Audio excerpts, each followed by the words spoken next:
Welcome to the first episode in Season 5 of Planet Possible. We're delighted you're joining us to hear even more evidence-led discussion about the topics that are critical to the way we manage our water and environment. A huge thanks to our new season sponsor, Accordion, and you'll hear a little more about Accordion later. We're really grateful for their support in bringing the pod to you. If you're new to Planet Possible, I'm Niki Roach. I'm a passionate advocate for all things water and environment and a fellow of CIWEM, the Chartered Institution of Water and Environmental Management. And CIWEM members in over 90 countries are professionals with a breadth and depth of expertise in the topics that are shaping the future of our planet, and we'll be joined by many of them across this new season. So let's get today's episode started. If you're in the UK, you'll have almost certainly heard about recent proposed changes to nutrient neutrality, adding to the wider debate about the health of our rivers across England in particular. And we're going to explore what those proposed changes are and what they could mean for river health.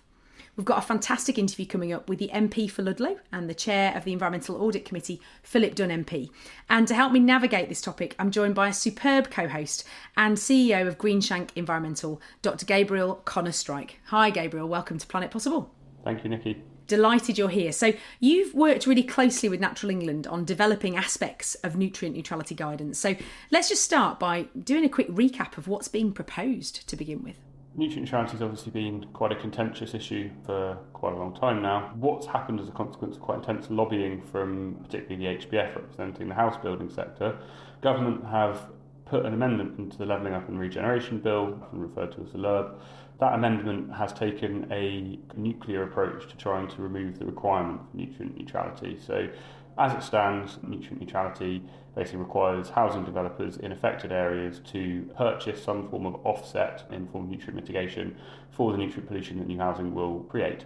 What the government is proposing is an amendment to the LURB that effectively says when doing the assessment that determines whether or not a house is going to have an impact on protected ecosystems that are currently suffering from being overloaded with nutrients, that they can essentially ignore any evidence of that impact in habitat regulations assessment in an HRA. This is a really substantial departure from the current way in which habitat regulations assessments are carried out. It's a very big departure from the kind of overarching principles of the habitat regulations that obviously underpin the requirement for HRAs. And really, like those of us in the environmental sector kind of looking at this issue are going, this is not even evidence-based policy making, this is literally ignore the evidence policy making. That, I think, has caused quite a lot of disquiet in the environmental sector at just how much of a kind of departure from previously what was considered to be the kind of normal way of looking at environmental impacts. That's a great introduction, thank you. Let's hear from Philip Dunne MP and get the government's perspective. And as well as chairing the Environmental Audit Committee, in 2021, Philip proposed a private members' bill, the Sewage Inland Waters Bill, which arguably had a really significant impact on public awareness of the health of rivers and particularly discharges of untreated sewage. So it'll be really interesting to hear Philip's perspective on these proposed changes. So welcome to Planet Possible, Philip. It's lovely to have you with us. Good to be here. So let's get straight into it. We've heard that the UK government are proposing to remove the nutrient neutrality requirements for housing developments. Can you tell me what's driving those proposed changes? This all stems from a European Court of Justice ruling back in 2018, where a case in Holland was taken to the European Court relating to the EU Habitats Directive, under which my understanding is that the court ruled that in order to allow developments to take place in areas of special conservation status, the mitigation measures needed to be put in place in advance of development. And that has led to a blockage in planning applications in 74 local authorities in the UK because the Habitats Directive was taken forward into UK law. And this court case in Holland and the interpretation by UK regulators and local authorities has been that they cannot consent planning applications unless mitigation measures have been agreed by Natural England and actually completed prior to planning consent being granted for development of sites. Now, what that has led to, for example, in my own constituency, we have a River Clun catchment, which is a special area of conservation. I think I'm right in saying that no planning applications have been granted for 9 years. And there has to be a degree of balance here to allow communities to continue to develop. while protecting our rivers. And this particular judgment has been interpreted in such a way that it's essentially a zero tolerance. It won't allow for any risk of nutrient load being added to the burden through development. And just to sort of put that into context, we're talking about new housing contributing to nutrient load.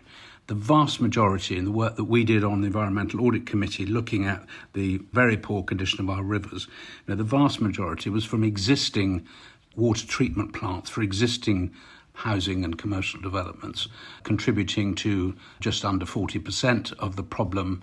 This was 2 years ago, and agriculture accounting for just over 40%. So the proportion coming from new build was very, very small.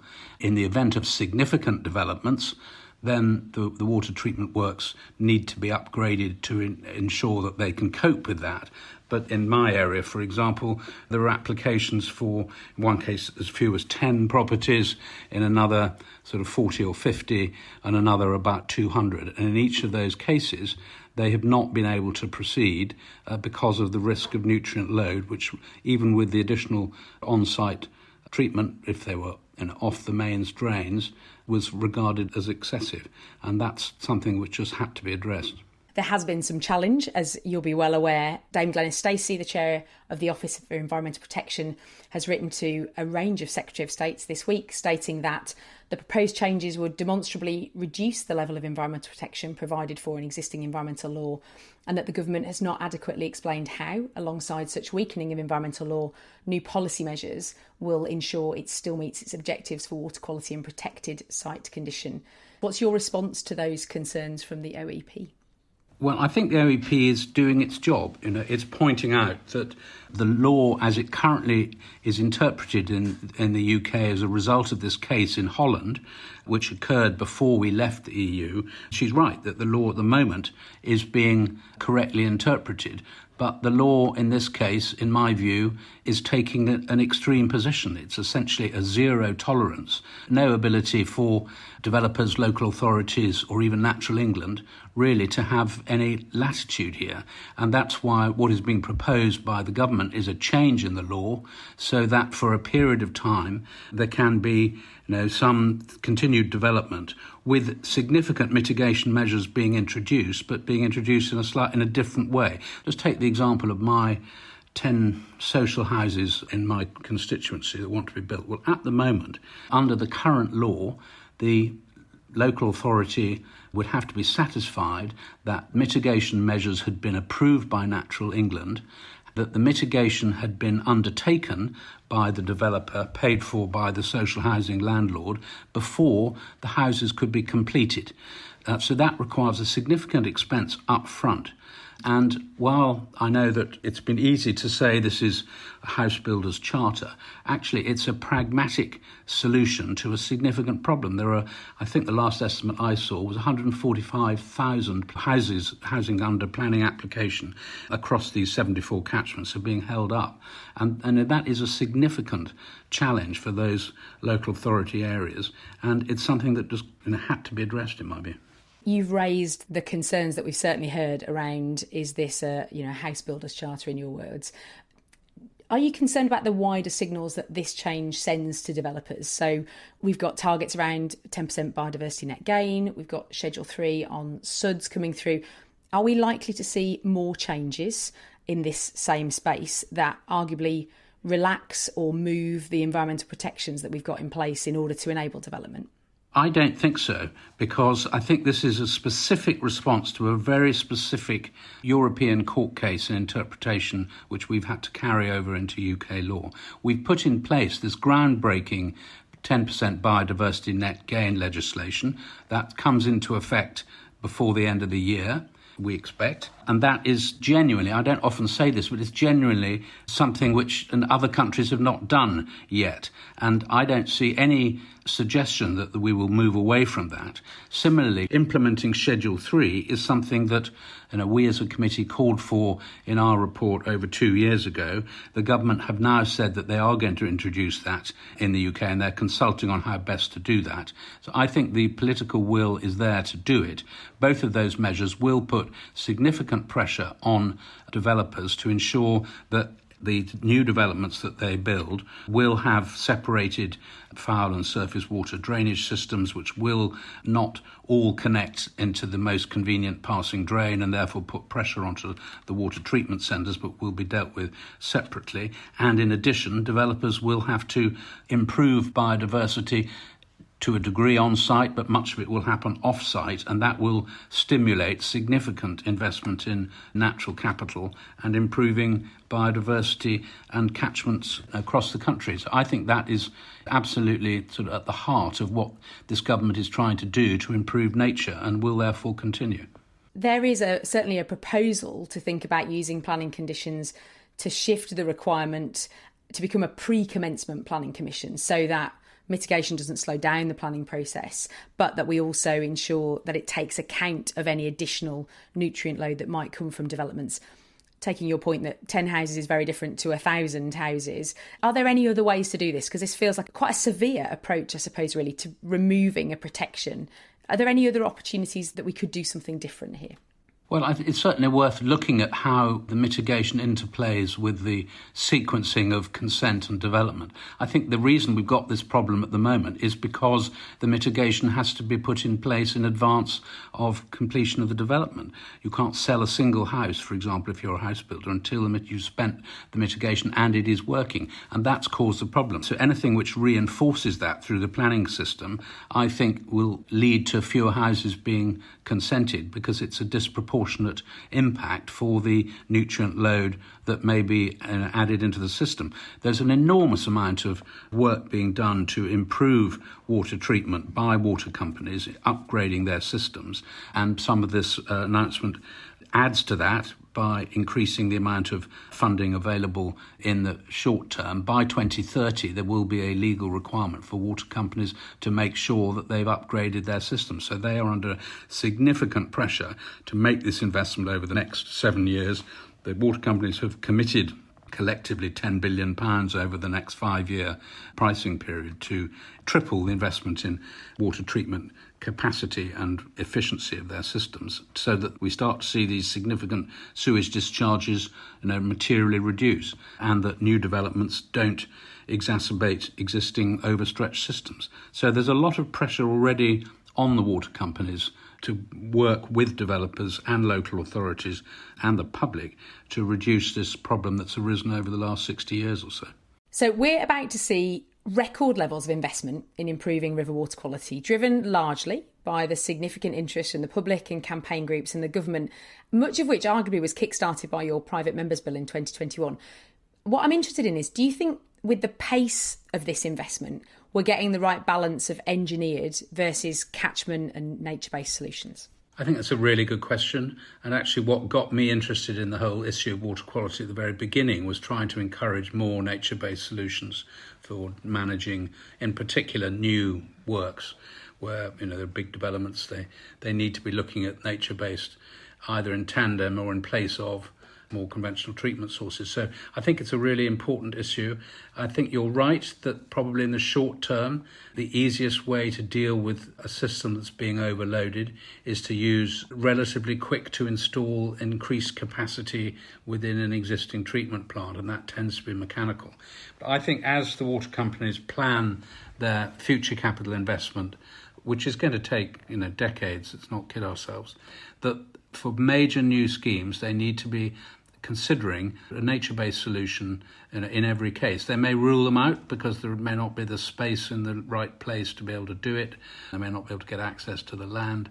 But I think it's really important that it goes into the mindset of the executives at each water company that they've got to consider this and introduce as many as possible, because I think it's also in their interests.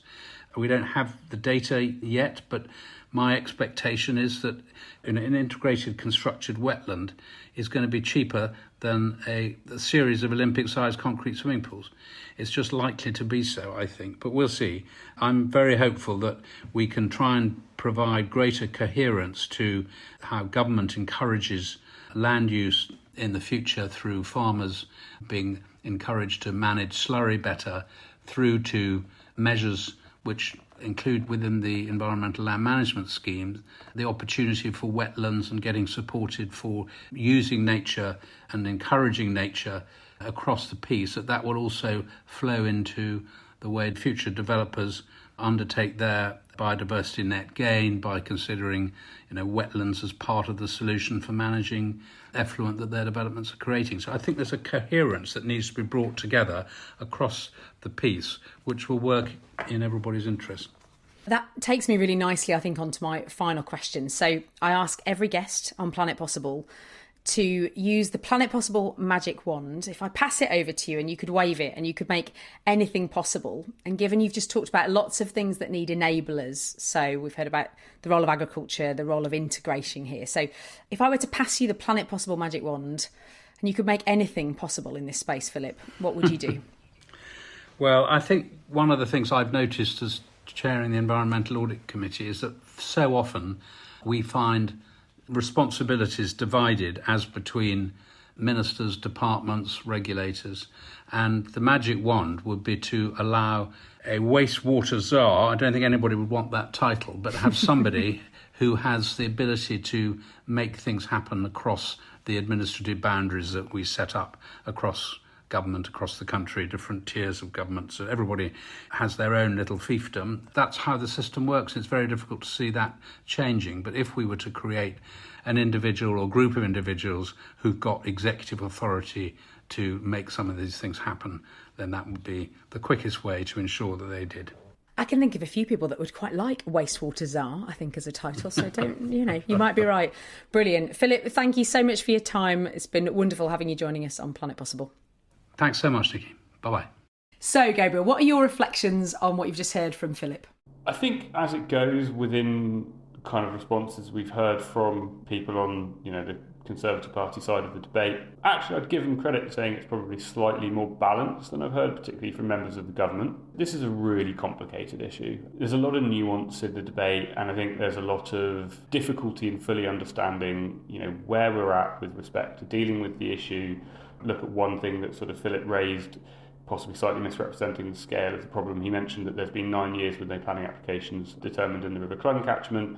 That can't all be to do with nutrient neutrality because nutrient neutrality came in 2018. So, being a bit sort of fast and loose with some of the facts, and I'll come on to some more probably later on. A lot of the people on the government side of this debate and the house building sector talk about how there's a really quite small impact from new development, and this sort of feels disproportionate, I suppose, the way in which it's been dealt with, and how harsh the impact has been on developers. And I think most people, on the kind of environmental side of this debate actually do kind of agree with that. I mean, I certainly do think that the impact on developers has been very significant. There probably should have been a different way in which this whole issue was tackled to begin with.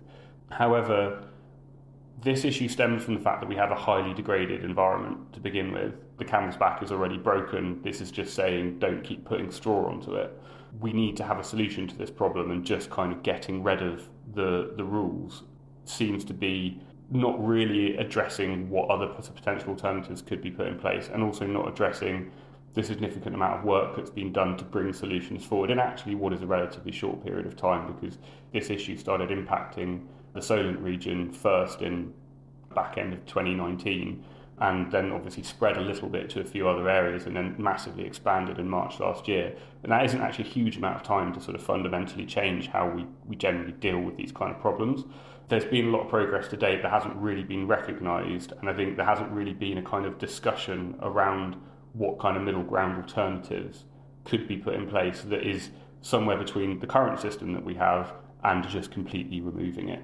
A lot of what Philip said was effectively the types of things that people tend to raise around this issue. There's lots from agriculture, existing surges is a big problem. But all these things are true, but I think it doesn't really address the fact that there's a lot of kind of middle ground positions that probably could be looked at that would hopefully enable development to progress, but also enable mitigation to be put in place and to avoid some of the worst impacts that could come from just continually putting more nutrients into heavily impacted ecosystems.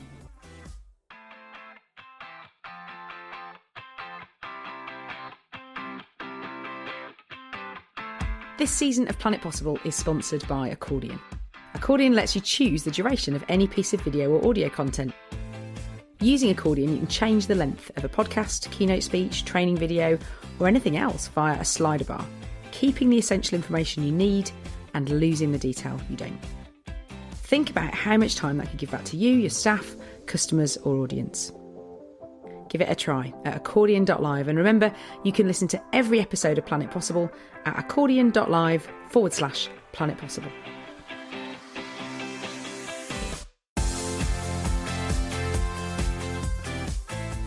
So you started to advocate there for alternative middle ground, really.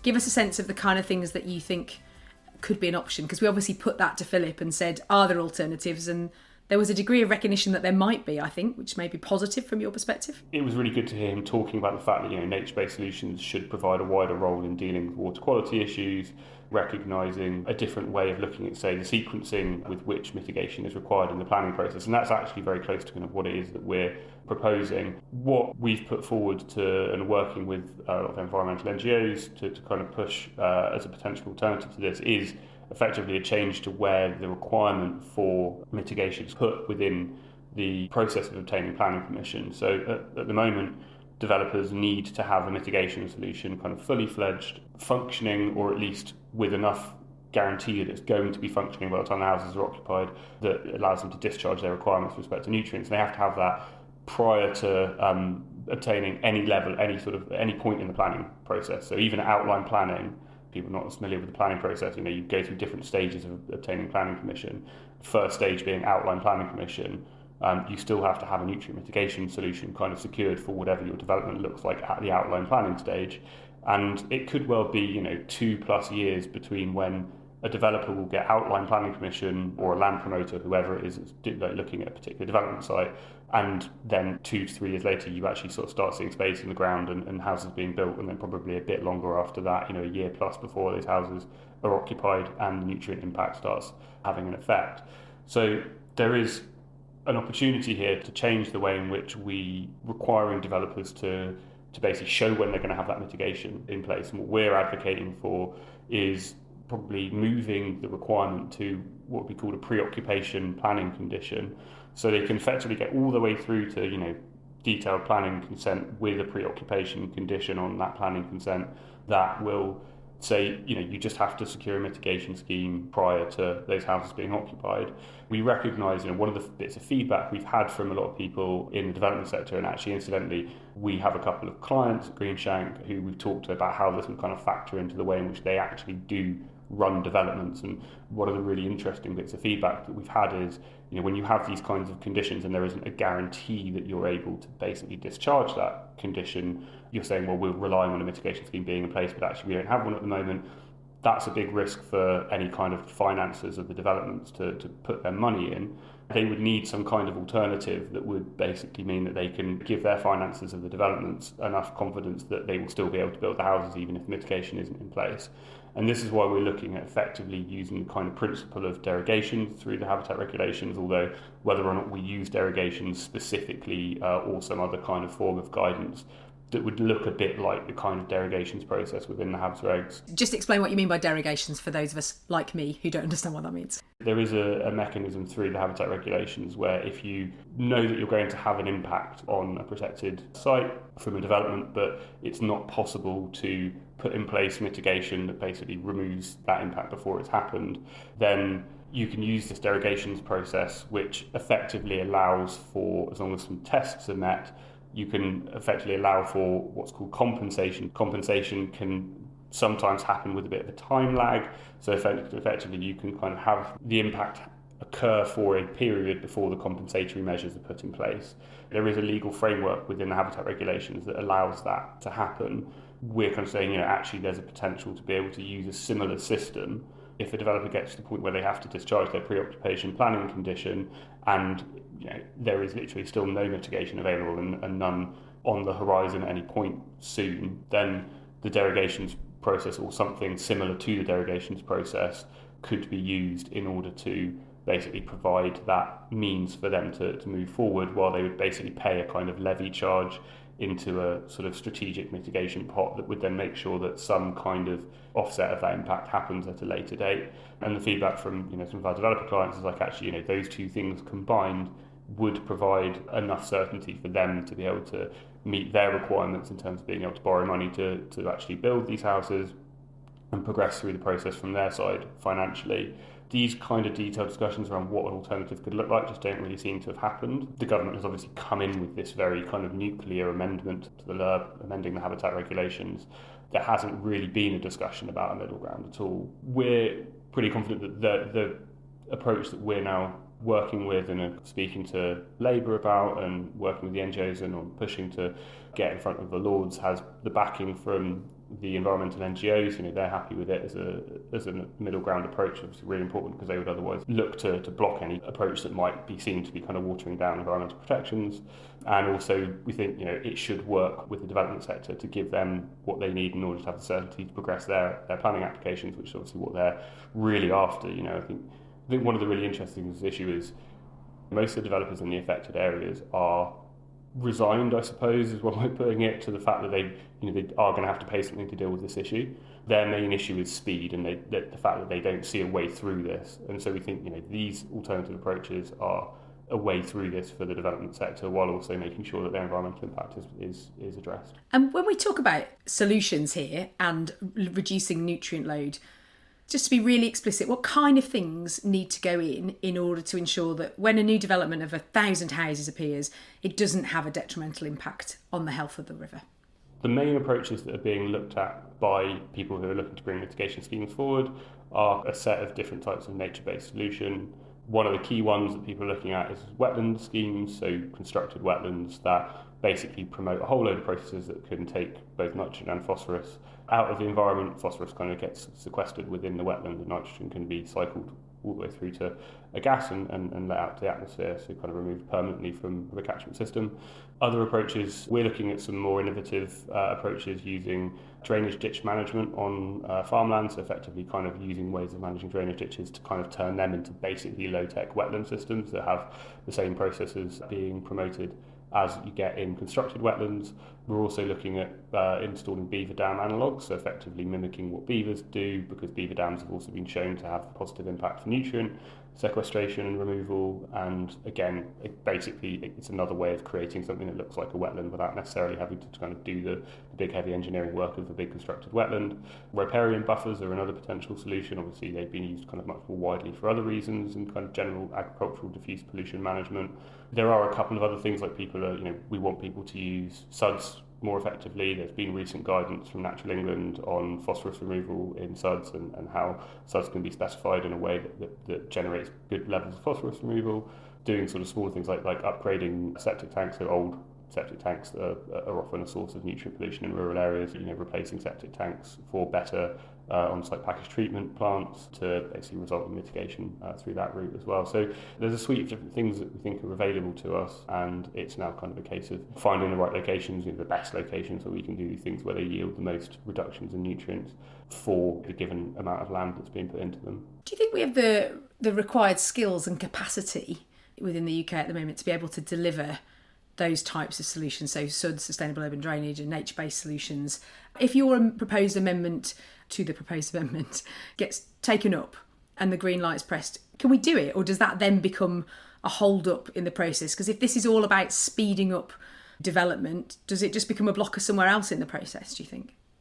Definitely capacity within the environmental services sector is a bit of an issue at the moment. I think there's such an uptick in just the requirement for environmental work that a lot of environmental businesses I think are as busy as they ever have been, and probably slightly playing catch up with respect to people coming out of university with the right qualifications going into that line of work. What we need to do is really work with, and what I'm looking to do through work with Natural England is create kind of simple framework approaches to deploying this stuff, where we can kind of come to an agreement around how it should be specified. Look at, for example, standard SUDS design, something that I think a lot of drainage engineers now can do it relatively quickly. These are kind of there's a big industry in a fairly standardised approach to designing things like SUDS or doing flood risk assessments, and there's assessments that happen quite a lot. These assessments that happen sort of frequently for multiple reasons for lots of different types of developments tend to have a fairly streamlined approach to them being done, and we think there's probably a way in which that can be done for these types of solutions as well. I mean, something like a wetland, admittedly, that's going to require a lot more design, but we're hopeful that these other approaches where can be specified fairly simple manner will mean that then it won't really be a really long-winded process to do a whole huge set of assessments and produce reams and reams of documentation, as long as they're kind of, meeting a framework approach to their delivery. So that should hopefully help to slightly alleviate any backlog in the resource requirement to deliver these schemes. Is there anything that we're not hearing, do you think, in the media? You started off by saying this is quite nuanced. We've maybe heard some sound bites, perhaps from Philip, at least some comments that are easily repeatable. What are we not hearing? What would you like listeners to hear to give them a sense of some of the nuance that's in this debate?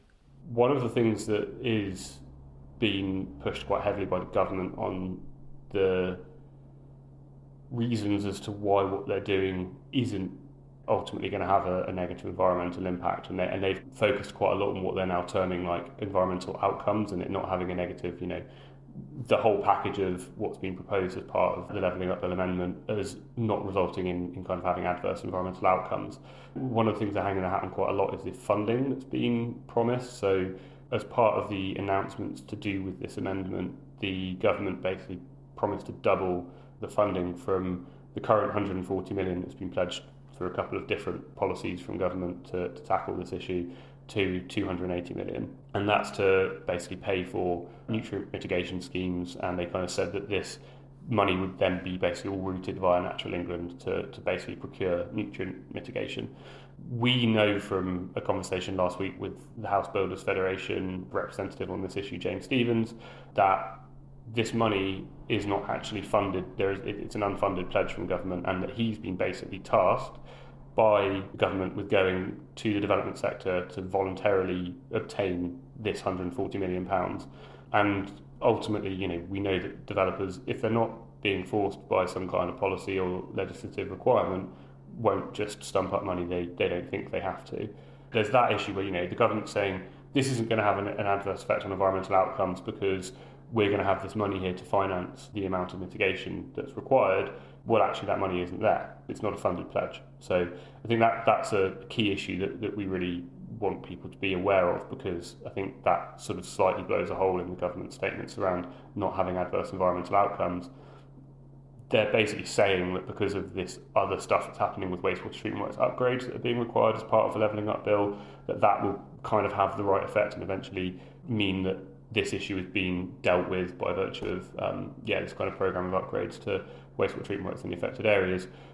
That's not going to happen until at least 2030. So they were saying that the money going into the nutrient mitigation scheme that Natural England is running is going to make up for that shortfall. Well, we know that money isn't necessarily there. So you've got at least a period of 7 years where 6 years it is now, there is going to be adverse environmental impact and there isn't money to necessarily pay for it.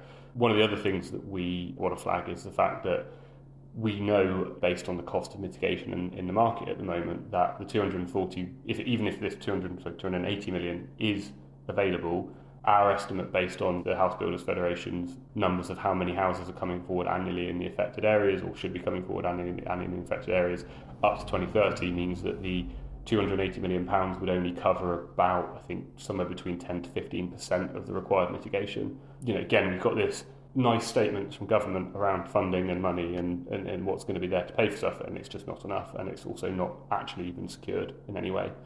The other one is we know that the numbers of houses that will actually be released immediately by this are far smaller than the numbers that are kind of being proposed by government and the building sector.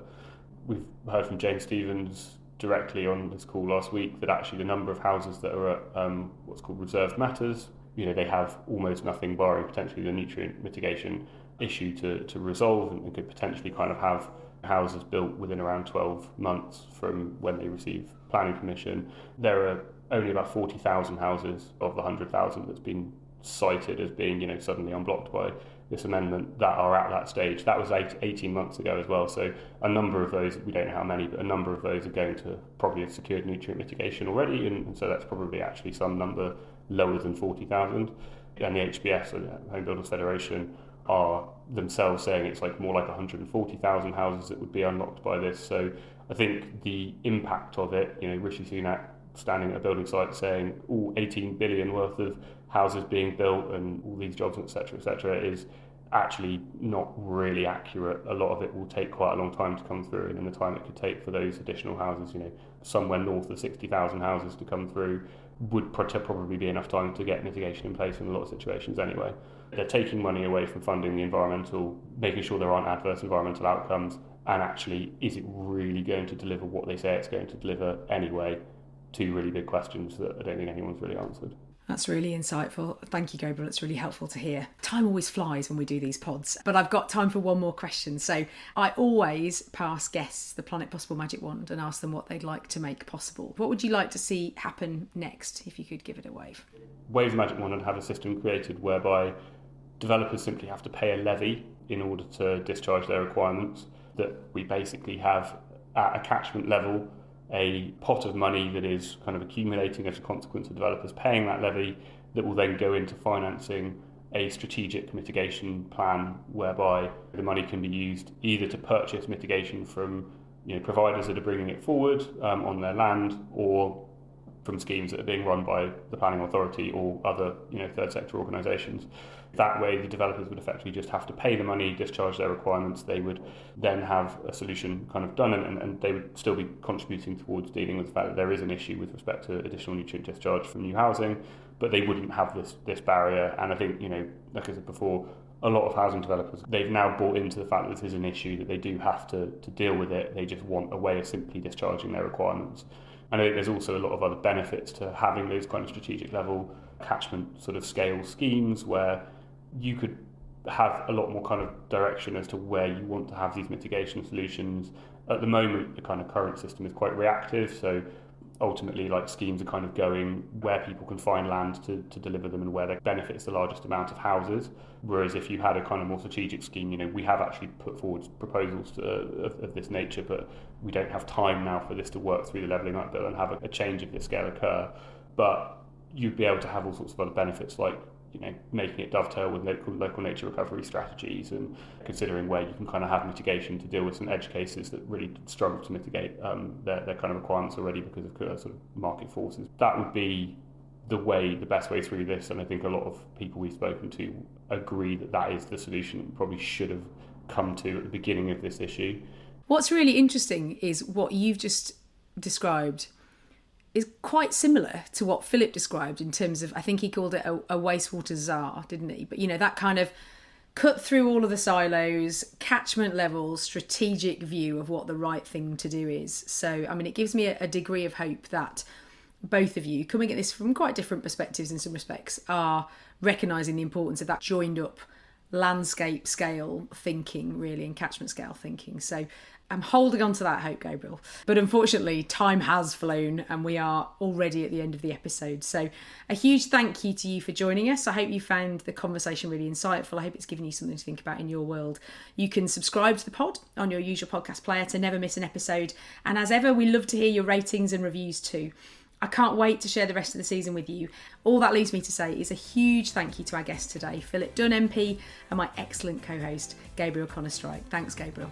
Thanks, Niki. Pleasure. That's it, everyone. Stay safe, and we'll see you next time.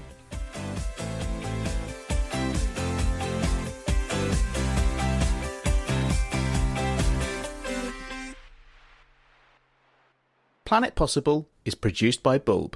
Bwlb. Bwlb. The best ideas, the strongest content.